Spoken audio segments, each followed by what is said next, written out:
অথচ দেখেন আমাদের অবস্থাগুলো কি, আমাদের অবস্থাগুলো কি।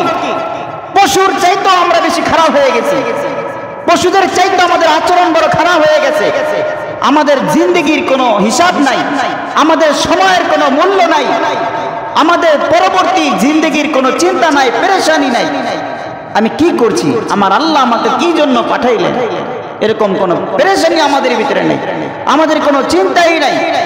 পশুরা যেভাবে খায়, যেভাবে ঘুমায়, যেভাবে চলাফেরা করে, আজকে আমরা মানুষও সেভাবে খাই, সেভাবে চলাফেরা করি। কোনটা হালাল কোনটা হারাম এটা আমরা বাছ বিচার করি না, কোনটা হক কোনটা না হক আমরা বাছ বিচার করি না। তারাও নামাজ নাই রোজা নাই, আমাদেরও নামাজ নাই রোজা নাই, তাদের কোনো শ্রদ্ধা নাই আমাদের কোনো শ্রদ্ধা নাই, তাদের কোনো হিসাব কিতাব নাই, কোনো পেরেশানি নাই, আমাদের কোনো হিসাব কিতাব নাই, কোনো পেরেশানি নাই। তাহলে পশুর মধ্যে আর আমি মানুষের মধ্যে পার্থক্যটা কোথায়? ইমানদার আর বেঈমানের মধ্যে পার্থক্য কোথায়? কাফের আর মুসলিমের মধ্যে পার্থক্য কোথায়? কোথায় পার্থক্য? এটাই আমাদের জিন্দেগি না, এটা মানুষের জিন্দেগি হতে পারে না, এটা মুসলমানের জিন্দেগি হতে পারে না। মুসলমানের জিন্দেগি হবে নববীওয়ালা জিন্দেগি, মুসলমানের জিন্দেগি হবে সাহাবীওয়ালা জিন্দেগি, মুসলমানের জিন্দেগি হবে ঈমানওয়ালা জিন্দেগি, মুসলমানের জিন্দেগি হবে আমলওয়ালা জিন্দেগি। এই সমস্ত গরু ছাগলের মতো পশুর মতো জিন্দেগি মুসলমানদের হতে পারে না। কোনো পেরেশানি নাই আমাদের। কেন আসছি আমরা, কোথায় যাব আমরা? না সন্তানের কোনো হেফাজত আছে আমাদের, না কোনো সন্তানের হেফাজত আছে বাবা মা। বাবা মারও কোনো খবর নাই, সন্তানেরও কোনো খবর নেই। সন্তান কোন পথে যাচ্ছে, কোথায় যাচ্ছে, বাবা মা খোঁজ খবর রাখে না। নিজে কি করছে না করছে তারও কোনো খোঁজ খবর রাখে না। এটাকে বাবা মা বলে না। মুসলমান বাবা মা হতে হবে। হ্যাঁ, আপনি বাবা হতে পারেন, সন্তান জন্ম দিয়েছেন এই হিসাবে বাবা হতে পারেন, কিন্তু আপনি মুসলমান বাবা হতে পারেন নাই। মুসলমান বাবা হলে আপনার সন্তানকে মুসলমান বানাইতে হবে। কি বানাইলেন আপনার সন্তানকে? যে নামাজ পড়ে না যে সন্তান, আপনি তার মুসলমান বাবা দাবি করেন? নিজে নামাজ পড়েন না, আপনার সন্তান নামাজ পড়ে না, নিজে পর্দা করেন না, আপনার সন্তান পর্দা করে না, নিজে হালাল হারাম মেনে চলেন না, আপনার সন্তান হালাল হারাম মেনে চলে না, দায় সেরে দিবেন? কি জবাব দিবেন আল্লাহর কাছে?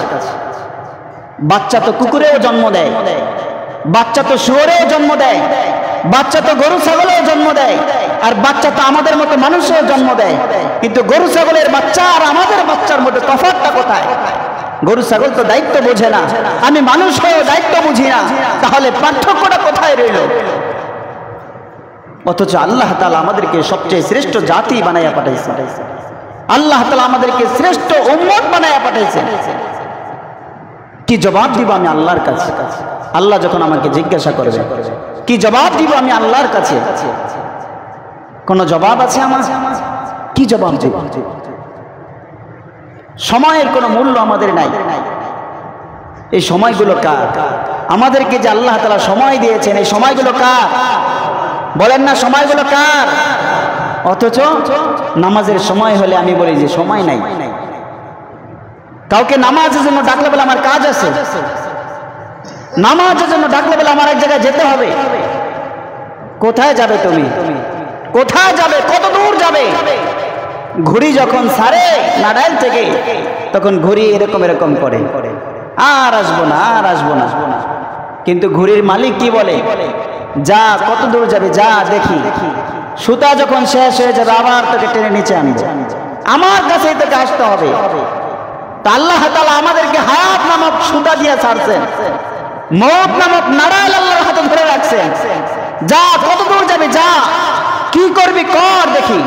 মৃত্যুর সময় যখন হবে তখন আমি আবার ঠিকই তোকে টান দিব।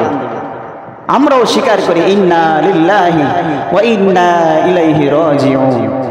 আমাদের সকলকেই আল্লাহর কাছে ফিরে যেতে হবে। আমরা সবাই আল্লাহর সম্পদ, আল্লাহর কাছে আমাদেরকে ফিরে যেতে হবে।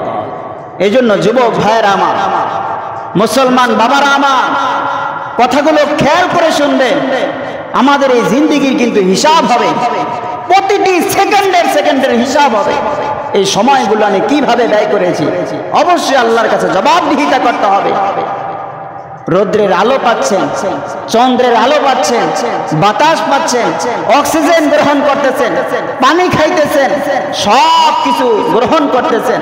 সরকার আপনাদেরকে কারেন্ট দিতেছে, মাসে মাসে বিল নিতেছে। এই কারেন্টের উৎপাদনও হয় প্রাকৃতিকভাবে আল্লাহর দেওয়া সম্পদ থেকে। তারা শুধুমাত্র এগুলোকে উপাদান তৈরি করে আপনাদের কাছে সাপ্লাই করতেছে কারেন্ট আকারে। তারপরেও তারা আপনাদের থেকে বিল নিতেছে, পানির বিল নিতেছে, সব কিছুর বিল নিতেছে। আল্লাহ তাআলা ফ্রি ফ্রি খাওয়াইতেছে। ভাবছেন কি কোনো বিল নেওয়া হবে না? এর কোনো জবাবদিহিতা করতে হবে না? এর কোনো হিসাব দিতে হবে না? প্রত্যেকটা কড়াগন্ডায় হিসাব দিতে হবে। আমার এই কান দিয়ে কি শুনেছিলে, জবাব দে আমার কাছে। এই চোখ দিয়ে কি দেখছিলি, জবাব দে আমার কাছে। এই মেধা দিয়ে কি চিন্তা করছিলি, জবাব দে আমার কাছে। এই মুখ দিয়ে কি করছিলি, জবাব দে আমার কাছে। আমার দেয়া পা দিয়ে কোথায় গিয়েছিলে, জবাব দে আমার কাছে। আমার দেয়া হাত দিয়ে কি করছিলি, জবাব দে আমার কাছে। কি জন্য তোরে পাঠাইছিলাম, কি করছ, কি নিয়ে আসলি, জবাব দে আমার কাছে। আল্লাহ পাক রব্বুল আলামিন বান্দার প্রতি খুব দয়াশীল। আল্লাহ পাক রব্বুল আলামিন বান্দার প্রতি খুব মায়াশীল।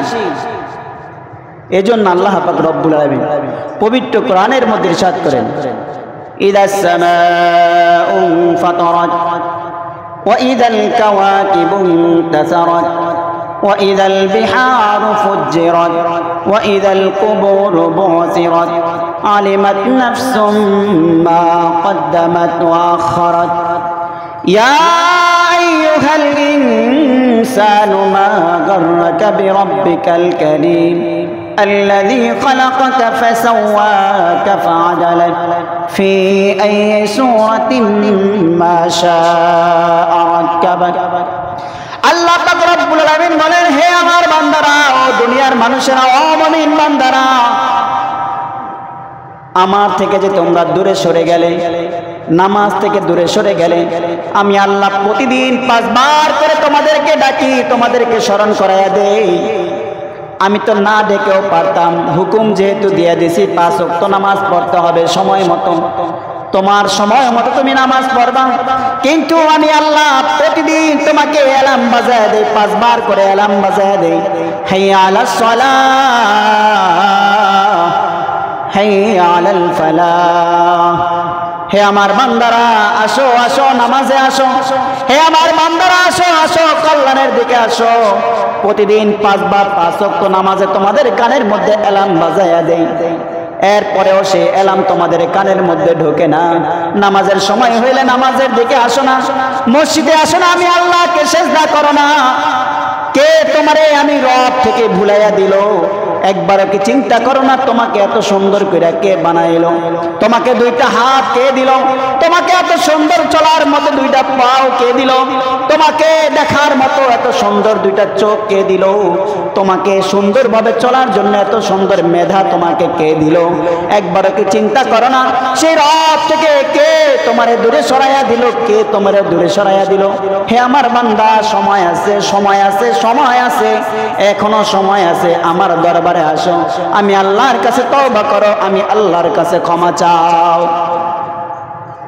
তাহলে যারা নামাজ পড়ে না, এরা হলো সবচেয়ে বড় ঘাড়তেরা, সবচেয়ে বড় আইস লোক, সবচেয়ে বড় নিমক হারাম যারা নামাজ পড়ে না। কত বড় আল্লাহ মহান, রাজাধিরাজ যিনি, সমস্ত ক্ষমতার মালিক যিনি, সেই আল্লাহ ডাকছে, আয় আমার দরবারে সিজদা দে। এই ঘাটটারে মটকে বলে আমি যাবো না, ঘাটটারে মটকে বলে আমি সিজদা দিব না। কঠিন হবে বিচার কিয়ামতের ময়দানে। এই ঘাড়কে বাঁকা করতে দেওয়া হবে না, এই কোমরকে বাঁকা করতে দেওয়া হবে না। আল্লাহ তাআলা কিয়ামতের ময়দানে যখন বিচার কার্য পরিচালনা করবেন, আল্লাহর ভয়ে সমস্ত মানুষ সিজদা দিবে যারা দুনিয়ায় থাকতে 5 ওয়াক্ত নামাজ পড়ছে। কিন্তু যারা বেনামাজি ছিল, তারা ওই দিন আর সিজদা দিতে পারবে না, তারা ওই দিন আর রুকু করতে পারবে না। এই ঘাড়কে তারা আর ঘুরাইতে পারবে না, এই ঘাড় শক্ত হয়ে যাবে। কত বড় ঘাড় তারা, এটা আল্লাহ দেখে নেবেন সেই দিন। কি ভাবছো আল্লাহ শরীরে শক্তি দিয়েছে, ভাবছো কি খুব বুড়া হবা, দাড়ি পেকে যাবে, অনেক বড় সময় পাইবা, এরপরে তওবা করবা, কবরে যাইবা, এই সময়ের অপেক্ষায় আছো? চোখ বুলাইয়া দেখো না, তোমার মতো কত যুবক প্রতিনিয়ত মারা যাচ্ছে। তোমার চেয়ে ছোট, তোমার সমবয়সী কত যুবক মারা যাচ্ছে। কি ভাবছো তুমি বেঁচে থাকবা বুড়া হওয়া পর্যন্ত? না, এটা তোমার দ্বারা সম্ভব নয়। এজন্য খবরদার ভাইরা আমার, আল্লাহ রাস্তা আপনাদের পায়ে হাত দিয়া বলি, এখনো সময় আছে। অন্তত পক্ষে 5 ওয়াক্ত নামাজ জামাতের সাথে আদায় করেন। অন্তত পক্ষে 5 ওয়াক্ত নামাজ জামাতের সাথে আদায় করেন। আল্লাহ তাআলা আমাদের সকলকে সহিহ বুঝ দান করে। সবাই বলে আমিন।